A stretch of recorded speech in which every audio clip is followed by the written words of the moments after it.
Good afternoon, everyone. Thanks for taking the time to join us for today's Dynamics SL educational webinar. We're going to be focusing on closing GL, AP, AR, and more best practices.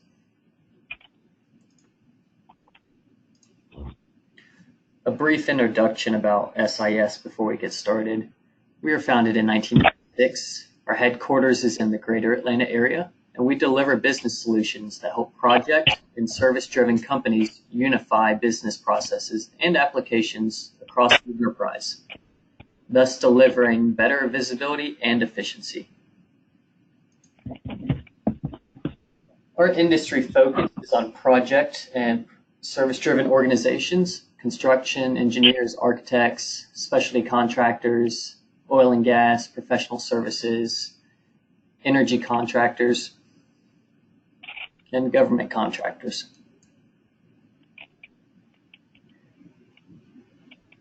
As a Microsoft partner, we provide many value-added services, including current state assessments. That includes taking a look to see how you're doing things now and how your current system environment. We also offer business process analysis, where we assess how your business functions and provide recommendations to adapt it to best practices based upon our 20 years of experience working with businesses similar to yours. For implementation projects, we offer requirement gathering and fit gap analysis.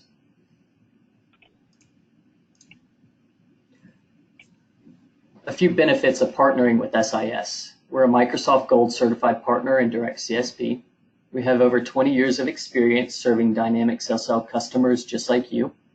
We offer a dedicated support and customer care team. We have experienced partners, consultants, and development team. We understand your industry's best practices and the software in order to bridge the gap between business and technology.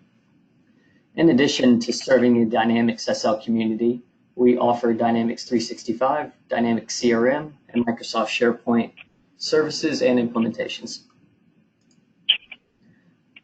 Just some brief general info before we get started. If you have any issues during this webinar with hearing or seeing, just email info@sisn.com. All your phone lines are muted. We're going to have a Q&A session at the end, but feel free to go ahead and type in any questions that come across as you think of them. And for optimal viewing, please view in full screen mode. Today's webinar is going to be recorded and sent out to you along with the slide deck within a day or two after we finish. Today's presenter is Dan Walsh, Senior Microsoft Dynamics SL Consultant. We're happy to have him here and to go over closing GL, AP, AR, and more. Dan, I'll go ahead and turn it over to you. Thanks, Eric. Hi, everyone, and thanks for joining us today. I am going to avoid boring you with a bunch of slides. We're going to actually go into one of our SL servers and go through some of the processes of closing, some of the things that you have to consider, some of the issues that may arise. I've been with SIS for a little over 10 years now, but I've been working with SL for almost 20 years. Part of that time, too, was as a controller. For 5 years, I was a controller for a company. So I've used SL on both ends. Pretty familiar with it, but always learning. I'm in the Pittsburgh office. SIS is based in Atlanta, but I work out of Pittsburgh. Okay. One thing that I'll note is that, I'm the support manager at SIS, and I don't get a lot of support requests for month-end closings, issues. But sometimes I think there are things that come up that we don't hear of and that I know that I've experienced that I think are important. From an accounting standpoint, from an audit standpoint, just to keep everything in balance. When I was working as a controller, I would keep a month-end book, and I would go through and I had a checklist, and I'd say, okay, I need to reconcile the AP, the AR, the GL, et cetera, and I'd go through that every month. And the key is to do that, every month. And then when you do run into issues, there's a few things you can do to resolve them. The last resort usually is to contact SAS or whoever your SL support company is to try and determine what the issue is. But most of the time, there's nothing really that's all that difficult to get through. There is one exception to that, and we'll cover that when I look at purchase orders, purchase order module, and reconciling that to the GL. I think that's probably provided people with more headaches than any other. So right now I'm going to go ahead and switch over. Okay.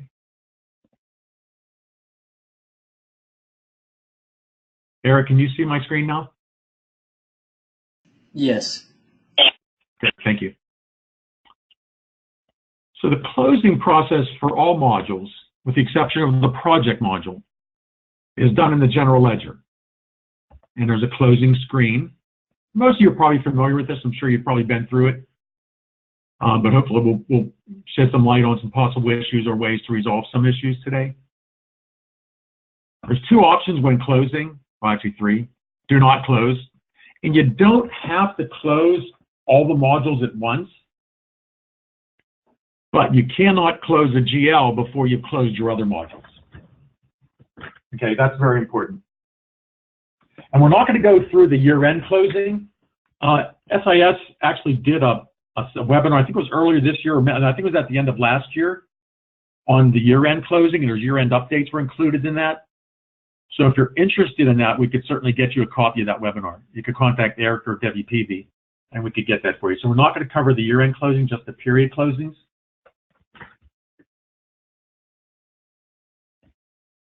There's an option on here, and I'll just cover it, although I've never personally used it, and I don't think it gets used a lot. But to delete detail, if you're wondering, every module has the setup screen, and every setup screen has options that determine what the periods to return information are, right? So whatever you have these set to, if you would click this box and close, it will remove all the old transactions older than these retention periods from the database.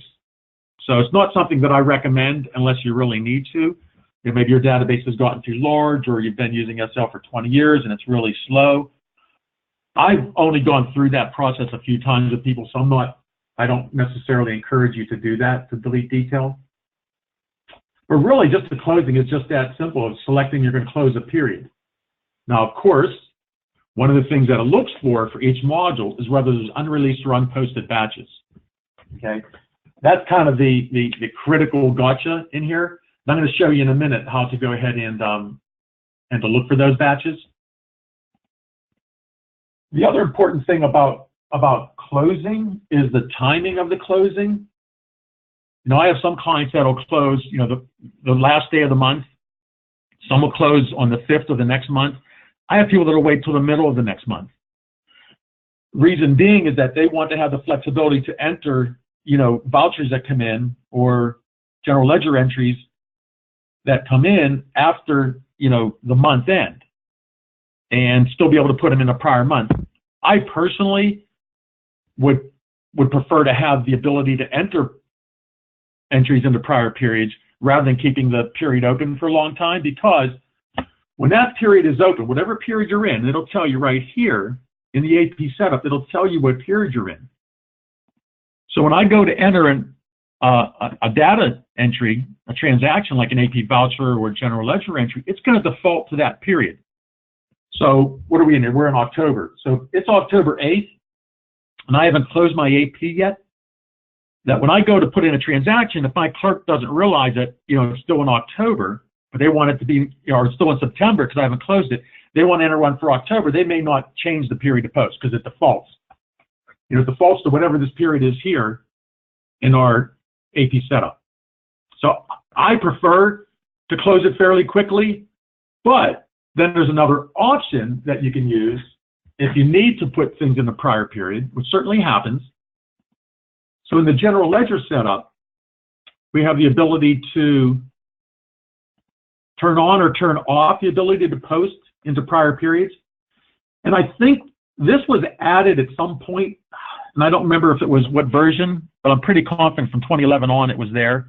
I'm not sure about 20 or about 7. But you can tell it here whether or not you want to allow postings to close periods. If you check that, it'll allow it for all modules. You also have the option to post to prior fiscal years. Now, this is one that I don't typically like to see checked, except maybe, you know, doing an audit time frame when we're having to do some entries. But the thing that you can do too is you can do it by module, Oops, escape here. So if you don't check it for all, then you could pick individual modules. It's telling me that I can't because that's unreleased batches, but you could do it by module, check it and say allow, and you could turn that on or off. So if someone would come to you and say, look, I need to post this for a prior period, right? You could come in here, turn this on for accounts payable, let them enter, release, and post it, and then you could turn it back off. So again, it's a preference thing. I think every organization is different. So the timing of when you close is important. Okay, so if we look at the closing screen, and you saw when I tried to do accounts payable, it gave me a warning that there's unreleased or unposted batches. When that happens, you want to run a report. There's a batch register report that you can run that'll show you the status of batches.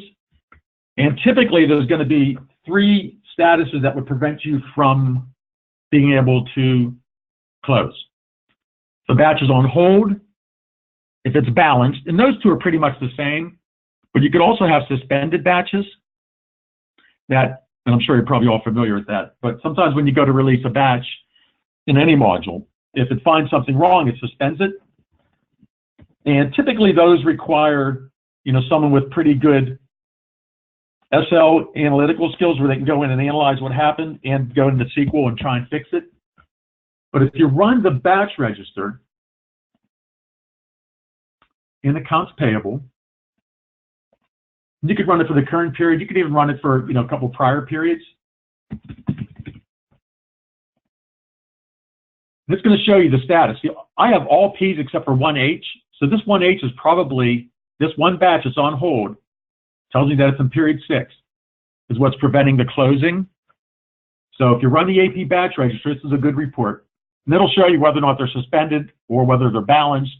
But any one of those 3 will keep the period from closing. So I'm going to take this 683 batch and go ahead and release that. You can also delete it. You don't have to release it. It could certainly be the situation where someone started the batch and didn't finish it, ended up entering those invoices in a different batch. So we really just want to delete it. So I can come in here and I can find, now this batch could be way down here. So a lot of times what I'll do when I'm looking for problem batches, is I'll put in, okay, I don't have any suspended ones. I do have my one hold, no balance. Okay, so I have one batch on hold, so I'm going to select that, look it over, and make the decision. I might have to go back to the AP clerk and say, hey, why didn't this get released? Obviously, pretty large batch. But I'm going to go ahead and release it. Hopefully it won't suspend on me. This is the Microsoft SL demo database, so it's kind of old. And sometimes when I'm working with it, I run into issues, but hopefully I won't here. Okay, so that batch went ahead and released. So now if I go back in and run my, okay, go and run my register.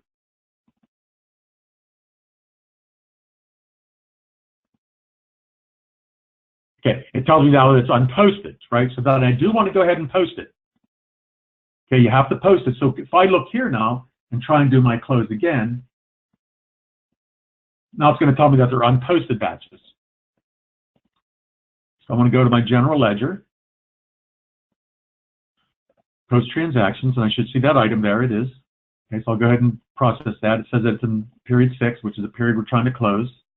And again, you could see other batches, like in period 7, right? That you can ignore. You won't be able to post them, but you could have entered, future batches. But the only ones that are going to affect it are for the period that you're trying to close or prior. So we'll go ahead and process that. At this point, my accounts payable should close. Just to be safe, I'm going to go ahead and close that screen. Reopen the closing. Try and close accounts payable. Still saying that there are some there. I'm sorry. The purchase order module is linked to the AP module. And you saw it, and I apologize, I didn't pick that up at first, but it is telling me that there are unposted or unreleased batches in the purchase order module. Okay, so let's go run a purchase order register. Purchasing is has its own unique reconciliation issue. So let's go ahead and run the register.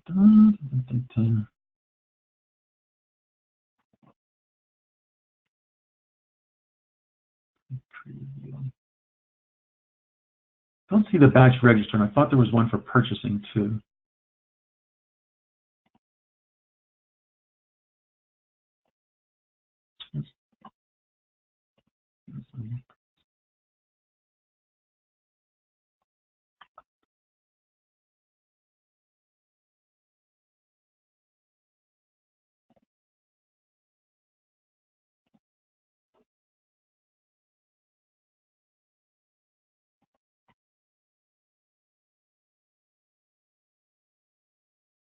Don't see completed.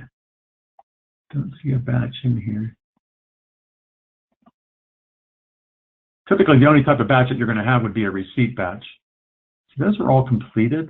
So I'm not quite sure why it's telling me that there are PO batches that have not been posted.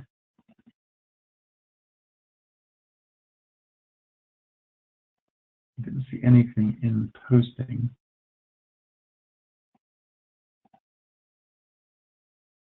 That was the only batch that was available for posting. Yeah, I'm not sure. I'm not sure why it's not letting me go through. But typically, that's all you need to do is just to check to make sure you don't have any batches on hold or unposted. And again, I don't work with this database a lot. Let's try and put that back to do not close. Let's go to accounts receivable, close the period. Okay. The same thing within AR. So let's try AR, accounts receivable.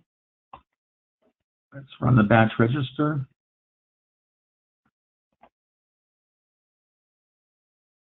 Oh, 6222, and that's a zero batch.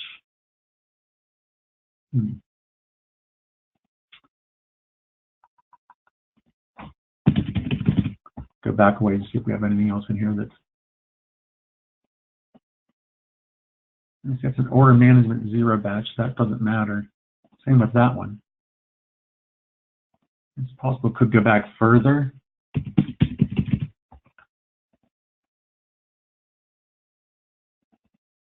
No, yeah, I'm not sure why. I don't see anything in there.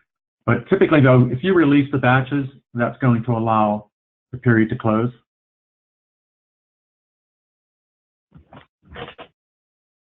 Okay, not sure why that did not work. But once you've closed the period, the next really important step, and I think most accountants know this, is to reconcile the general ledger to the subledger for both AR, AP, purchasing, and inventory. Those are your main modules that are going to have the subledgers. And for most of them, it's pretty straightforward, right? You're going to run your trial balance for your general ledger, and you're going to find out what account is the AR, and you can look that up here. So account 1100 in my setup is telling me that every time I process a payment batch or I process an invoice batch, it's going to hit account 1100, okay? And you can change that at the customer level. So you could have multiple accounts receivable accounts. You'd have to combine them. I've typically not seen that very often, but you can definitely do that. But if you run the general ledger and you run the trial balance, and we look that account up, okay, period 6. Okay, so we do have two. We have accounts receivable trade and retention. We also have a contract receivable. I'm not sure if how that's tied in. But you need to reconcile these numbers to the accounts receivable aging, also the accounts payable aging. Inventory, you use the valuation. We'll look at the different reports. But if we look at accounts receivable, you can run two different reports. More than likely, you're going to need to run the period sensitive report, because once you close, you may not get to the reconciliation in a few days, and you can certainly have some, some entries that could go in and get posted, right? And the period sensitive allows you to run it as of a point in time. I can make this 05-2004, I can make it 03. Same thing like when the auditors come in, you could run it for the prior year, the period 12 for the prior year, compare that to the trial balance for the end of the year. But the key is that, and this should be done every month, is that you compare this number to the trial balance, right? So 1689308, in this case, it's reconciled. Nothing needs more to be done. If they're different, usually the biggest reason that they're going to be different is someone put in a journal entry that hit accounts receivable, okay? So if you put in a journal entry and it hits accounts receivable, that's not going to update your subledger, right? And a good way to look for those is to run the detailed general ledger for that account. So for account 1100, if I would go into the general ledger and I'll run the detailed general ledger, and I'm just going to run it for one account, for account 1100.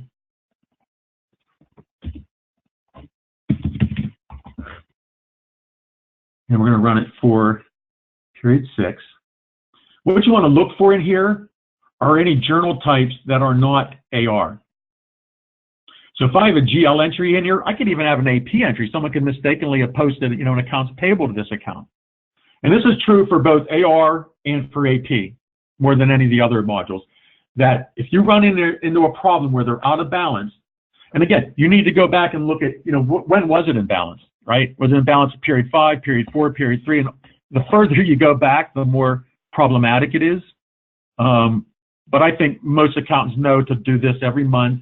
They want to go in and run this, this reconciliation, kind of like you do your bank rec. And if there's something wrong, come into this detailed general ledger and look for items that did not come from AR. Because it comes from AR, that means that it updated the subledger. If it says GL on here, that never updated the subledger. Okay. So going through that month-end process is critical, and doing the reconciliations for both for AR, AP, purchasing, which has its own unique reconciliation, and then the inventory, okay? And the process is pretty much the same whenever you do have problems, is to go in and look at that detailed general ledger and say, okay, do I see anything in there that doesn't make sense? And if you do it every month, then you're only looking at 1 month worth of data, and it's not that difficult. You can even export that, detailed general ledger out to Excel, or you can do a search within the report and look for, GL. Or you could sort it by, take it to Excel and sort it by module. The one that's always tricky, so AP and AR are pretty much like that. You're going to usually run the period sensitive aging for both AR and AP and compare it to the GL. The inventory, same thing. You look at the inventory setup, it's going to tell you what my inventory account is. Okay, in this case, it's 1400. Right? So inventory also has a valuation report, which is very similar to the aged report in AP and AR. It's right now. It's as of everything being released. It doesn't have to be posted in the general ledger for it to affect the inventory, right? So that's why when it says about closing, if you have unposted items, it wants you to post them first, then you could do your reconciliation, because if you have items that are just released, they've updated the subledger, they haven't been posted, they haven't updated the trial balance, right? So that's why part of closing, it goes out and looks at those unposted batches. In inventory, so normally you would not run the valuation, you would normally run the trial balance when you're trying to do your reconciliation, because this goes from period to period. The beginning period is only important as if you want to look at the detail, because when we run this, you'll see it'll have receipts and issues and adjustments and physical inventory, right? But the ending balance is still going to be what matters. No matter when I run this from, the ending one is what it's going to give me the balance for. Okay, so this is telling me that I have 1,352,000 as of period 6. And I can run this for previous periods. Again, if I have the auditors come in, they want to run it for the end of the year in February, I just go in and run period 12 for this item. And you can see, so it'll show beginning balance and then transactions. So that's why there's no need really to go back too far unless you have a particular item that you want to look at that you think is a problem. So this is saying our balance should be 1,380,352. I'm going to be real brave and see if it reconciles.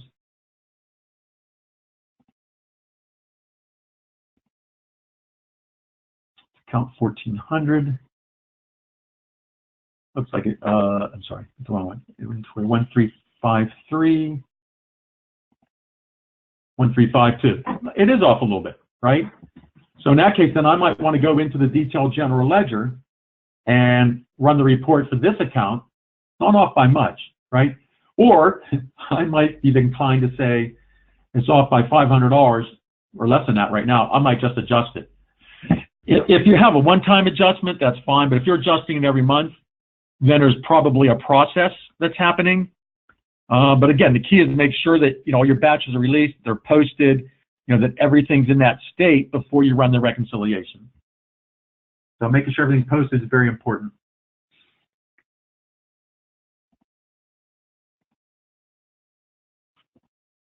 The one that's probably the most problematic is going to be the unvouchered report that comes from purchasing, if you're using purchasing, which most of my clients do. So purchasing, whenever you do, the only way that purchasing affects, when you put a purchase order in, it doesn't affect the general ledger, right? There's no entry, there's no financial transaction.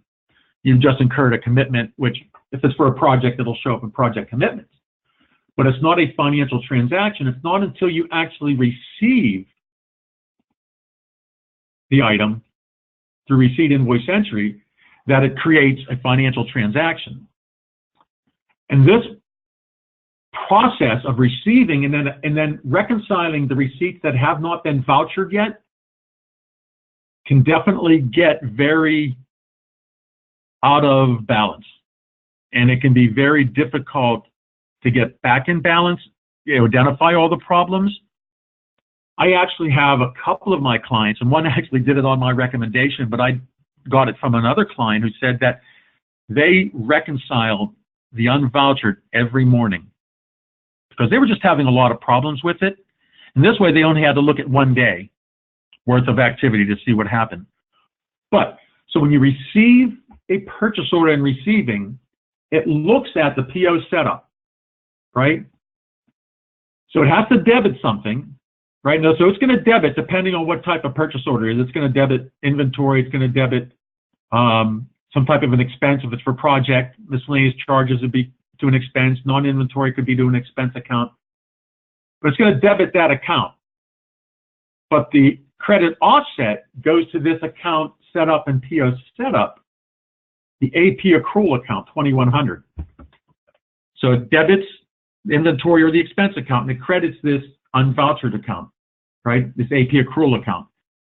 That account is linked to this nice little report in purchasing, which gives a lot of people trouble, the unvouchered receipts report. So if you think about it, this is the subledger for that account in the trial balance. If we look at the trial balance again, let me close some of this.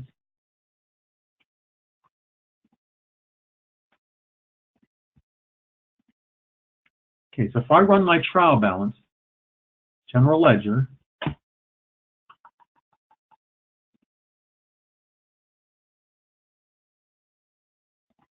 what was the account here? The account is 2100. So 2100 is always going to get credited every time I do a receipt and release it and post it. Right now, they have to be posted before it's going to hit the GL. Okay, so I have that 2100 account right here, unvouchered receipts. That's $724 in it. So if I run this report, and I always like, this report's interesting, and sometimes I'm not sure why it has a beginning and ending period. Because really, I always say go back to the first date of using SL.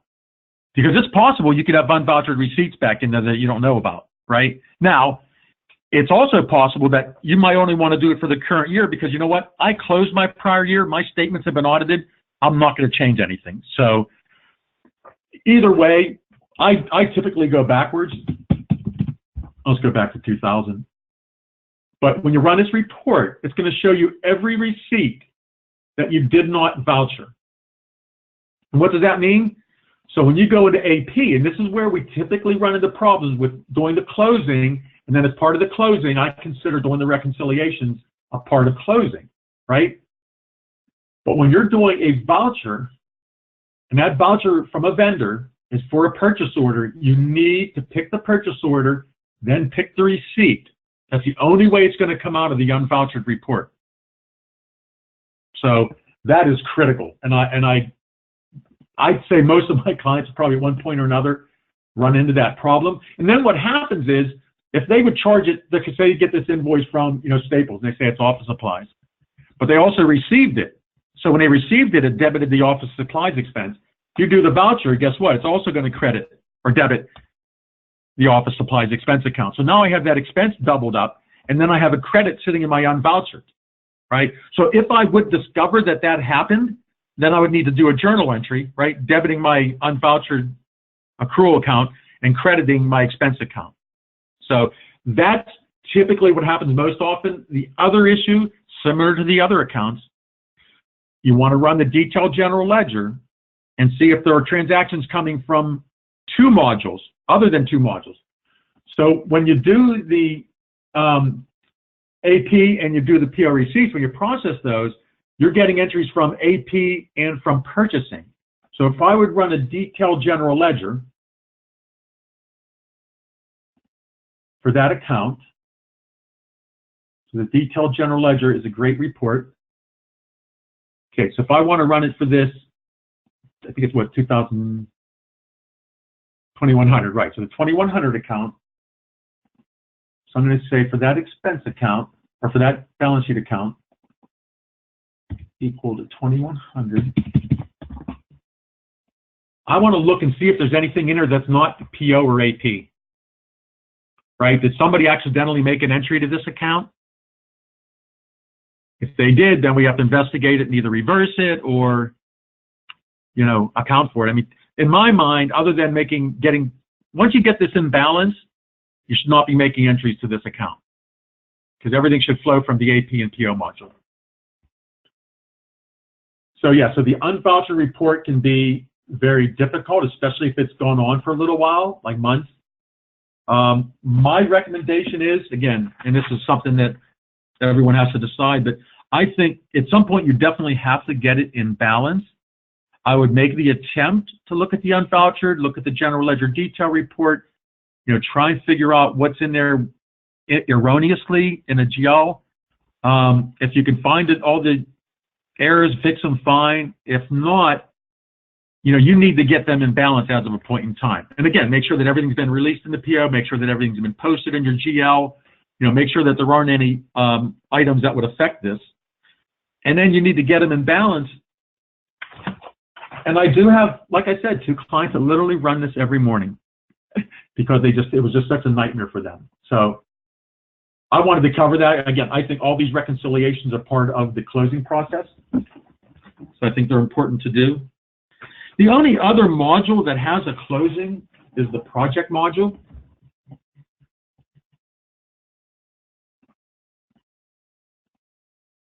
So you don't close the project module in General Ledger.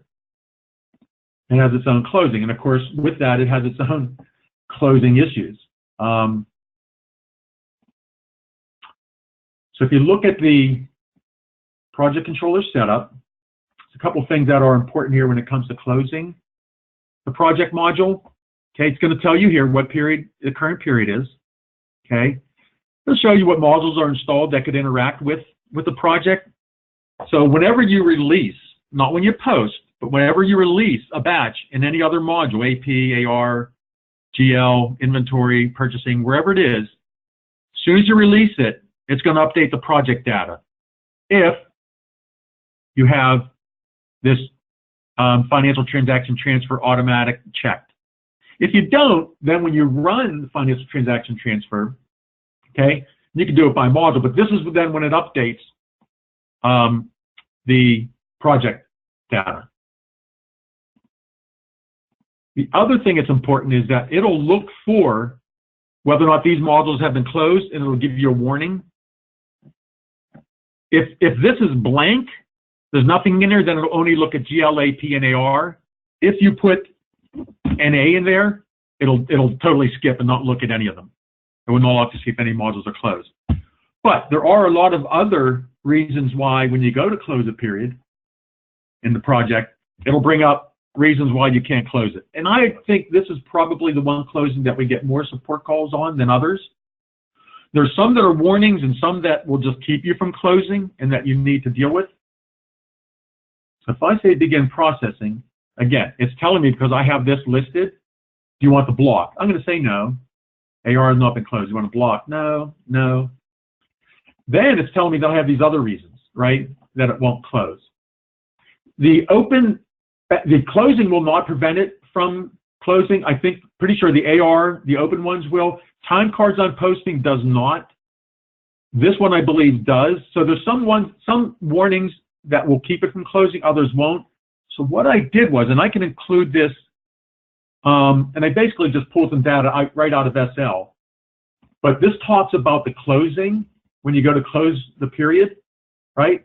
And it says that these items are checked for, right, before when you go to do the closing, right? And it tells you you want to do the closing. Then it'll also tell you down here that like unapproved time cards, found warning, does not. But there are issues where it will keep it from closing, okay? And if you get those, you need to look into it, right? It'll tell you pretty much in here, it'll tell you where they're coming from, so you can go back and look at them. Commitments not transferred, you'll just run FTT. Same with PO last transferred. It doesn't care about the time cards. I think the allocations do need to be run, and as well as these batches need to be released, but the closings do not have to be done. But I can include this Word document with some information on closing the project, because it is definitely the one where we seem to get the most support requests when they go to try and close it. There's an option too in here, if you have this checked, that'll reduce the number of times that you're going to get issues closing, right? If this isn't checked and you try to close and there's a batch from the prior period, it'll prevent you from closing.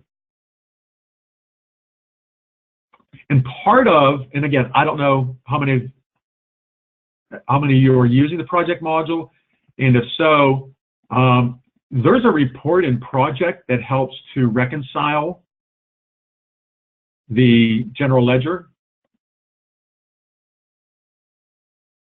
And you can go back as many periods as you want.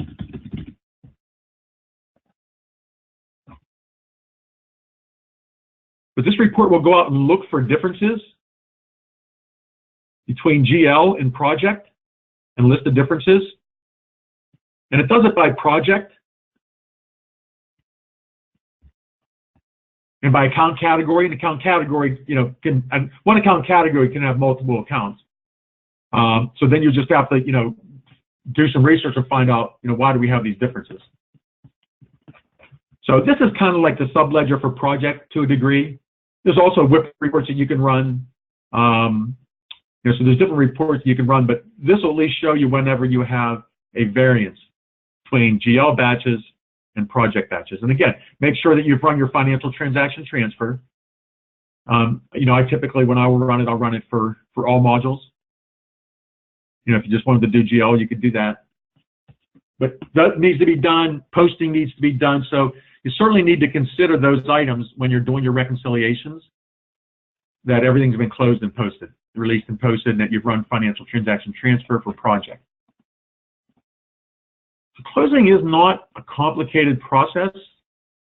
I think the reconciliations is probably, and you do get, when you get the error messages in closing, if you can resolve them, do that, go and run those register reports, release batches, delete batches, post them, try and get everything on the same page and back in sync, and then run your reconciliation, run your reports, general ledger trial balance, your aging or your trial balance reports in AP, AR, inventory. Purchasing, the unvouchered, that's one where I certainly run into those problems. So if you get to the point where you're totally stuck, then you'll obviously, check with your SL support company, and hopefully it's SIS. If not, you can certainly reach out to Debbie PV or myself, support@sisn.com if you do have issues with closing. I didn't close the year end, or didn't cover the year end closing. Like I said, I will, whenever we send out the link to this recording, I'll also send out the link to the year end one, because we're getting close to that again. And it was a great webinar. It was put on by someone at Plumline, but it was a great webinar. we sponsored it, and it really helped a lot with the year-end closing stuff. I think let me just go through, look at my notes, make sure I haven't missed anything. But that's pretty much Dynamics SL closing. It's not overly complicated. Hopefully you have picked up something today that will assist you in that process.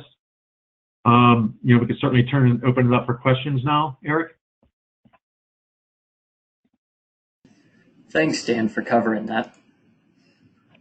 Our first question that we've had come in the project controller setup screen, should modules check in period LS mirror financial modules integrated, and why?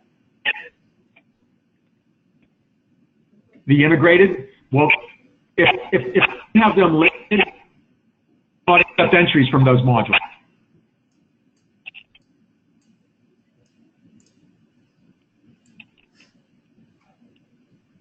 So if you're definitely using project, you're going to have most of these modules. Maybe not payroll. A lot of my clients don't use payroll, but most everyone else uses GL, AP, AR, and if you're using project, you're certainly probably going to be using inventory. Thanks for that. Are there any other questions?